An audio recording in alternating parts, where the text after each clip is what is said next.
cierto? Un liso multiunitario y un liso unitario. Las características de las fibras musculares multiunitarias es que hemos dicho que ellas generalmente trabajan juntas, ¿no es cierto? En cambio, las otras, las unitarias, son de una forma independiente, ¿sí? Por eso fibras musculares lisas separadas, cada una de las fibras actúa independientemente de las demás y con frecuencia están, o sea, ellas como que cubiertas con otra membrana, ¿no es cierto? Y van a ir de esa manera trabajando de una forma independiente. Músculo ciliar del ojo, músculo del iris del ojo, músculo de los filorectores que genera la erección del pelo. Estas son las que, del músculo liso multiunitario, ¿no es cierto? Las que van a trabajar de una forma independiente, sí, que se va a convertir independiente. Las unitarias son las que trabajan de una forma conjunta, ¿sí? Músculo liso sincitial o liso visceral, es que así se llama porque generalmente se encuentra a nivel de nuestras vísceras, ¿no? Entonces sí es una masa de varias fibras, están dispuestas en láminas o fascículos, hemos visto ya estas características y hemos visto que lo importante, por ejemplo aquí, que decía que cuando por ejemplo no existe un potencial de acción, ¿sí? Pero ¿quién nos ayudaba ahí? Las hendiduras. En estas hendiduras, ¿qué pasa? Van a ir pasando ¿quién? La parte, ¿no es cierto?, del flujo iónico, ¿no es cierto? Por eso dice, el flujo iónico simple, sin potencial de acción, puede viajar desde una fibra a otra y hacer que las fibras se vayan contrayendo de una forma simultánea, ¿no? Esa es también una característica que tiene, por ejemplo, este tipo de músculo liso unitario, ¿sí? Ahora vemos dónde normalmente tenemos esto. Hemos dicho en el aparato digestivo a nivel de dónde, de las vías biliares, ¿no? A nivel de los uréteres, del útero, ¿sí? De los vasos sanguíneos, porque necesitamos que se van manejando, ¿no? De una forma independiente, que hacen una contracción, ¿no? En determinados lugares cuando se va a requerir. Los vasos sanguíneos hemos dicho, por ejemplo, por la vasodilatación, vasoconstricción, ¿cierto?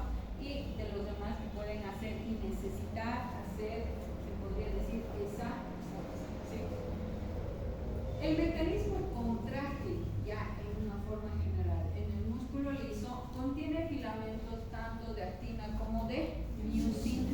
Pero ¿qué hemos dicho? La diferencia con el músculo esquelético es que no contiene este complejo de troponina, ¿no? Y se acuerdan que este era necesario para contracción, ¿cierto? Para que vaya ayudando y todo eso en el músculo esquelético. Por eso dice, de modo que el mecanismo de control de la contracción vendría a ser diferente. ¿Qué forma? El músculo liso no tiene, primero, la misma disposición estriada de los filamentos de actina y miosina que se encuentran en el músculo esquelético. No van viendo, ¿no?, la diferencia. Otra diferencia es que la mayoría de los filamentos de miosina tienen lo que se denominan puentes cruzados, pero lateropolares, ¿no? O sea, ven, nos está mostrando ciertas diferencias que tienen y por eso es un actuar distinto, ¿sí? Estos tienen sus puentes cruzados, pero son lateropolares, en cambio los otros serán de una forma distinta, ¿no es cierto? Acuérdense de la actina y la miosina. Ahora, esa de la comparación entonces de la contracción del músculo liso con la contracción del músculo estriado. La mayoría de los músculos esqueléticos se contraen y relajan rápidamente, ¿o no? ¿Se acuerdan cuando les decía, ¿no es cierto?, que hacíamos este movimiento? Tan solo hacer esto, están inmediatamente haciendo una contracción y es rápido, ¿no es cierto? Se hace esa función. En cambio, muchas de las contracciones del músculo liso son contracciones tónicas prolongadas que a veces duran horas o a veces días. El uno, ahí la diferencia, ¿no es cierto? El músculo esquelético entonces va a ser de una forma de contracción, ¿no es cierto?, en ese momento, y relajación, ¿no es cierto? Contracción, relajación rápido, ¿no? Que se acuerdan cuando hemos visto entre a veces hasta 2 horas, en 8 minutos, ¿no? A eso vamos. En cambio, la parte del músculo liso, los que se encuentran en esto, son un poco más, o sea, duran más tiempo, ¿no? Pueden durar horas, días, ¿no es cierto? Lo que normalmente se ve más tiempo que el músculo esquelético, ¿sí? Entonces, otra, vemos por qué sería así. ¿Cuál es la diferencia entre estos que ya hemos estado viendo un poquito en la estructura, ¿no?, sus características de las fibras, o como hemos visto en esto de los mismos, la misma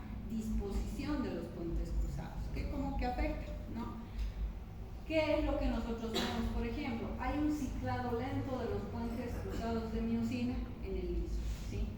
Hay una baja necesidad de energía para mantener la contracción del músculo liso. O sea, estamos describiendo por qué son estas características que tiene de hacer una contracción un poco más lenta a comparación, o sea, más, no voy a decir lenta, más continua a comparación del músculo esquelético, ¿no es cierto?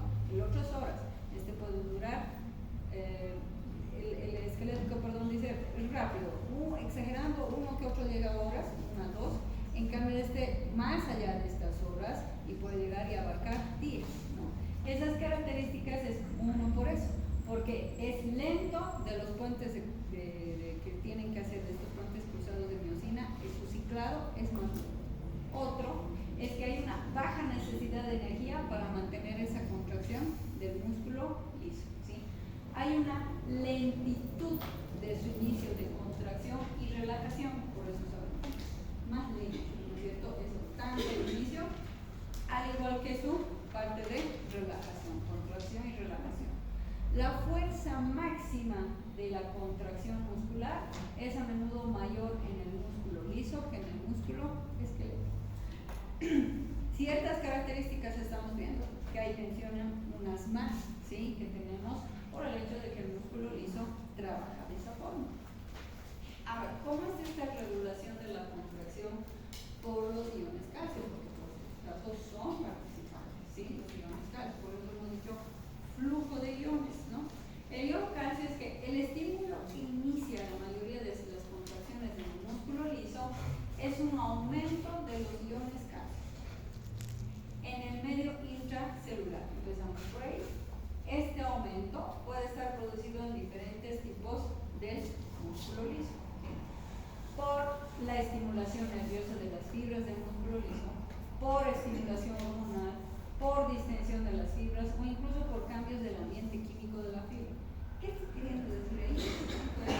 Lo que pasa es que este estímulo del calcio, para que pueda hacer, ¿no es cierto?, una contracción o esa regulación del músculo liso, son afectados por varios estímulos. Miren, por estímulos hormonales, por estímulos nerviosos, y bien hay sus estímulos, este es el que se libera a nivel de ¿dónde? Del espacio intracelular, ¿no? Una vez que por cualquier tipo de estos estímulos es donde se va a hacer este tipo de contracción. Por ejemplo, a ver, si nos vamos a ir un poquito, ¿qué hemos visto dónde tenemos este músculo liso? Voy a decir en el útero, ¿no es cierto? Parte hormonal, ¿no? Por una parte hormonal hay un estímulo mayor, ¿no es cierto?, de esta parte hormonal, digamos en las mujeres que están embarazadas, cuando va a haber un momento del trabajo de parto, ¿sí? ¿Qué hace? Ese útero se contrae, ¿no es cierto? Entonces hace una contracción. Está habiendo un estímulo hormonal con todo esto y varias cosas, no solamente yendo con un punto nada más, ¿no? Pero ese ya es un estímulo. Entonces miren, al hacer ese estímulo que está pasando, está haciendo que se libere y por eso ya es un puntito en el cual está ayudando a que se haga la contracción, ¿no? A eso se va. Entonces por eso dice estimulación hormonal, estimulación nerviosa, se distienden estas fibras hasta por el ambiente químico de la fibra, como está, ¿no? Entonces es de esa forma que hace esta regulación de la contracción. Entonces, ¿qué pasa? Estos iones calcio se combinan con la calmodulina, ¿sí?, para provocar la activación de la miosina, sinasa y la fosforilización de la cabeza de miosina. Recuerden cuando hablábamos de cabezas son los puentecitos, ¿no es cierto? Los cuadrados, ¿no? Entonces, en lugar de la troponina, las células musculares lisas contienen una gran cantidad de otra proteína reguladora. La calmodulina es una proteína, ¿sí? En lugar de quién? De porque la troponina, ¿qué es? También proteína, no, es un tipo de proteína. Estas eran las que nos ayudaban, ¿no es cierto? ¿Se acuerdan? A hacer esta regulación. Aquí en vez de la troponina, ¿quién está actuando? La calmodulina, ¿sí? Esa es la que se podría decir que se combina con el calcio para generalmente provocar esa activación de la miosina, ¿no? Y la fosforización de la cabeza. Si digo fosforilación, estoy hablando de la parte de energía, ¿no es cierto? De la pupila, ¿sí?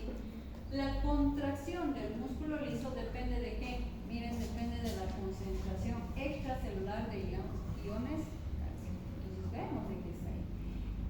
si se necesita una bomba de calcio para inducir la relajación del músculo liso. ¿Se acuerdan que teníamos bomba de calcio? ¿Cierto? Hemos mencionado.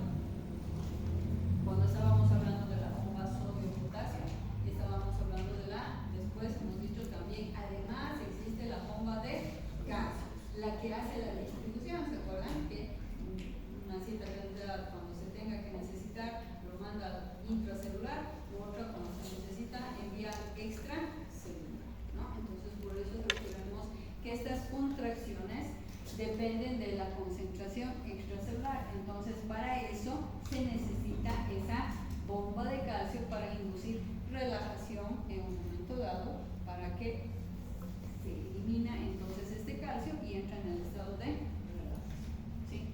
Pero ya hemos hablado, para contracción tendría que el calcio se va a activar ¿con quién? Con la calmoglobina, ¿sí? Ese es el tipo de proteína.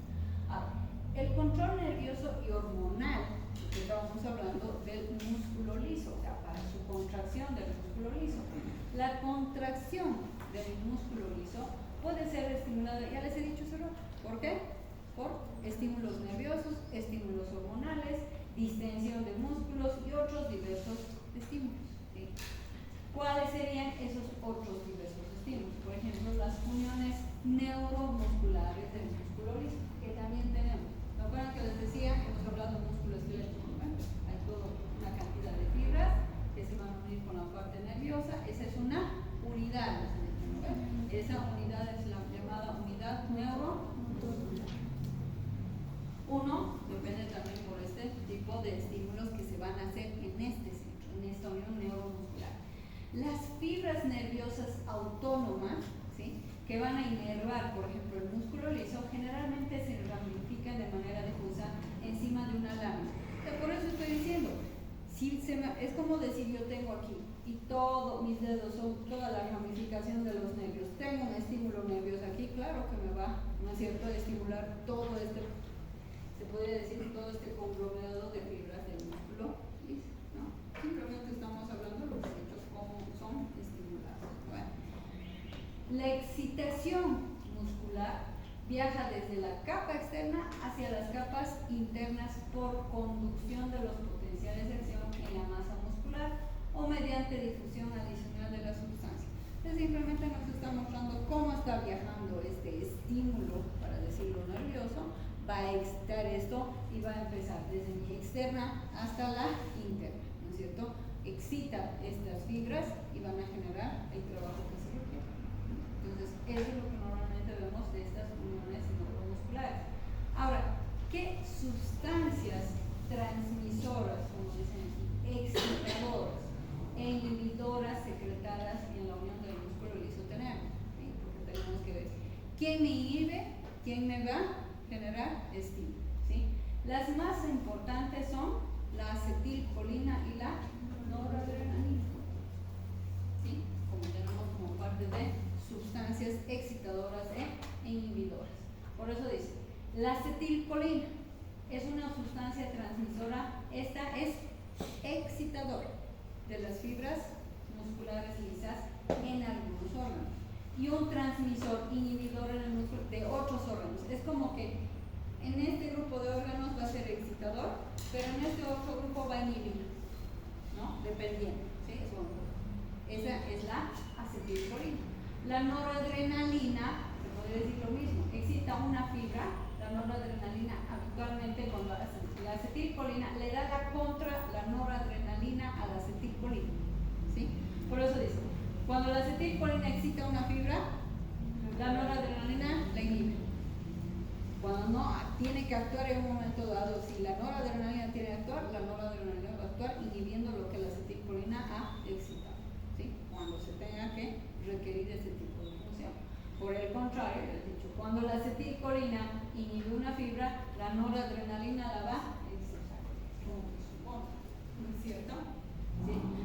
Las dos, por eso no puedo decir la acetilcolina solamente excitadora y la noradrenalina inhibidora. No, han visto, las dos actúan, ¿no es cierto?, de la misma forma, solo que, pero en contra la una a la otra. Desde dónde, en qué momento, cuando se requiere, ¿no? Cuando en un momento tenga que requerir la noradrenalina inhibir a la acetilcolina que no debería haber excitado, la va a inhibir.